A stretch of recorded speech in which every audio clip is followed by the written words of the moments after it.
राजस्थान में इन दिनों एक चर्चा जोरों पर है जिसमें अरावली पर्वतमाला को लेकर विरोधाभास देखने को मिला है। सुप्रीम कोर्ट ने एक फैसले के बाद अब केंद्र और राज्य सरकार को घेरने की कोशिश विपक्ष कर रहा है, जहां पर पूर्व मुख्यमंत्री अशोक गहलोत ने अपनी प्रोफाइल पिक्चर बदलकर एक विरोध का आभास कराया है। वहीं दूसरी ओर शिव विधायक रविंद्र सिंह पाटी इसे लेकर अब अपना विरोध जताने में लगे हुए हैं। राजस्थान में लिहाज से अरावली पर्वतमाला को इसीलिए समझना जरूरी है क्योंकि यह राजस्थान के एक वो सीमांत क्षेत्र है, राजस्थान का वो पठार है, राजस्थान का वो पहाड़ है जिसे लेकर राजस्थान का जीवनदायन इसे कहा जाता है। ये तकरीबन 3 अरब साल पुरानी वो पर्वत श्रृंखला है जो हरियाणा से लेकर गुजरात तक सिटी हुई है। राजस्थान के यानी पश्चिम से आते हुए उस भूभाग की हवा को रोकती हैं जो राजस्थान को थार बनने से रोकता है। अरावली पर्वतमाला का अधिकांश हिस्सा, जहां पर हम मानकर चले अरावली पर्वतमाला का 80% हिस्सा राजस्थान के अंदर है, जो राजस्थान से पर्वतमाला के खनन को लेकर सरकार ने मंजूरी दी है। क्या इस बात से सरकार जानकारी नहीं रखती है कि अगर इस पर खनन हुआ तो क्या इसका असर पड़ेगा? राजस्थान में पिछले कुछ दिनों से ये चर्चा थी कि अरावली पर्वतमाला में जिस तरीके से सुप्रीम कोर्ट ने फैसला सुनाया है उसे कितना अहम सही माना जाए, कितना सही नहीं है, तो इसे सरकार को पुनर्विचार करने की आवश्यकता है। हो सकता है कि अगर आप इन 100 मीटर से नीचे पहाड़ियों को खनन करते हो तो आपको वहां पर अहम पत्थर मिलेंगे, मिट्टी मिलेगी, बजरी मिलेगी, शायद हो सकता है कुछ खनन मिलेंगे, लेकिन आने वाले भविष्य के लिए आप क्या छोड़कर जा रहे हैं, यह सरकार को जरूरी सोचना चाहिए। एक और सरकार एक पेड़ मां के नाम हरियालू राजस्थान तमाम तरह के अभियान चलाकर इस बात को सबूत दे रही है कि सरकार हरियालू राजस्थान और हरी क्रांति को संकल्पित नजर आई है। लेकिन क्या अरावली पर्वतमाला के लिए इस तरह का फैसला सुप्रीम कोर्ट का आया है? क्या सरकार इस पर जीतेगी? क्या हमें इस बात को नहीं सोचना चाहिए कि पीढ़ियों से चली आ रही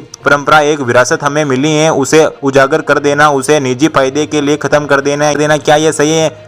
कल रविंद्र सिंह पाटी ने एक प्रेस वार्ता में उन्होंने साफ कहा कि सरकार अपने चिंतों को, अपने चाहने वालों को और कुछ माफियाओं को फायदा पहुंचाने के लिए रेड कारपेट बिछा रही है, उनका स्वागत कर रही है और आइए और राजस्थान को खोखला कीजिए। क्या ये परिकल्पना सच है कि राजस्थान को खत्म करने के पीछे पूरी की पूरी सरकार लगी हुई है? क्या इस पर्यावरण को आज नहीं बचाया तो राजस्थान की क्या दुर्दशा होगी? राजस्थान के इस अरावली पर पहाड़ों पर सिर्फ पेड़ नहीं, वहां पर एक जीवन बसता है। राजस्थान के इतिहास में इस अरावली पर्वत श्रृंखला को कई जगह जिक्र हैं, जहाँ की वनस्पतियां, जहाँ के पेड़ पौधे, जहाँ के जानवर, तमाम तरह की चीजें हमें देखते हैं तो एक सुंदर पठार नजर आता है और इसकी परिकल्पना राजस्थान को ही नई खूबसूरत बनाती है। तो राजस्थान की इस खूबसूरती को बिगाड़ने का ठेका आखिरकार दिल्ली में बैठे कुछ ठेकेदार ने ले लिया है। क्या इस पर विचार करने की आवश्यकता नजर नहीं आई है? धीरे धीरे इसे लेकर जन क्रांति शुरू हो रही है, लेकिन आवश्यकता है कि सरकार इसे समझे। जब 2025 का बजट विधानसभा में पारित हुआ तो सरकार ने हरियाला राजस्थान संकल्प लेते हुए ये बात कही कि 50 करोड़ हम आवंटित करते हैं अरावली पर्वत के विकास को लेकर, उसे परियोजना को लेकर, उस पर्वतमाला में किस तरीके से विकास हो सकता है, उसके कैसे संरक्षित रखा जा सकता है, तमाम तरह के बातों को लेकर सरकार ने 250 करोड़ बजट पेश किया। आखिरकार वो 250 करोड़ सरकार किस पर खर्च करना चाहती है? जब पहाड़ी नहीं बचेंगे तो वो श्रृंखला ही नहीं बचेगी, तो ये पैसे सरकार का क्या खुद खाना चाह रही है? तमाम तरह के सवाल खड़े होते हैं कि आखिरकार सरकार का फैसला क्या है, मन में क्या है। इन तमाम चीजों को लेकर तो कहीं ना कहीं इस पर सोचने की आवश्यकता जरूर है कि आने वाले समय कितना संकट में होगा जब राजस्थान के पास पहाड़ी नहीं बचेंगे, अपनी खुद की सभ्यता ही नहीं होगी। जब 3 अरब साल पुराना ये इतिहास खत्म कर दिया जाएगा तो क्या कुछ लोग इस बात का फैसला लेंगे कि राजस्थान में जो पहाड़ियां हैं वो 100 मीटर से नीचे है, उन्हें आइए और इनमें से कन्बाइनिंग कीजिए और यहाँ से जो कुछ निकलता है उसे लेकर चले जाइए? तमाम तरह की चीजों को सोचने की आवश्यकता है। अभी फैसला धरातल पर नहीं उतरा है, क्या पुनर्विचार करना आवश्यक है? जो कि राजस्थान के यहाँ पर 3-4 मंत्री सेंट्रल में बैठे हुए हैं, जहाँ से खुद बीजेपी की सरकार राजस्थान में है, तो इस विषय पर जोर करना आवश्यक है, ध्यान देना आवश्यक है कि आखिरकार आज की हमारी आवश्यकता आने वाले भविष्य की पीढ़ी को बिल्कुल खत्म कर दे। और यही वजह है कि बार बार लोग जब इसे विरोध में खड़े हुए हैं और जब तक एक बड़ी क्रांति हुई और क्रांतिकारियों को रोकने की जो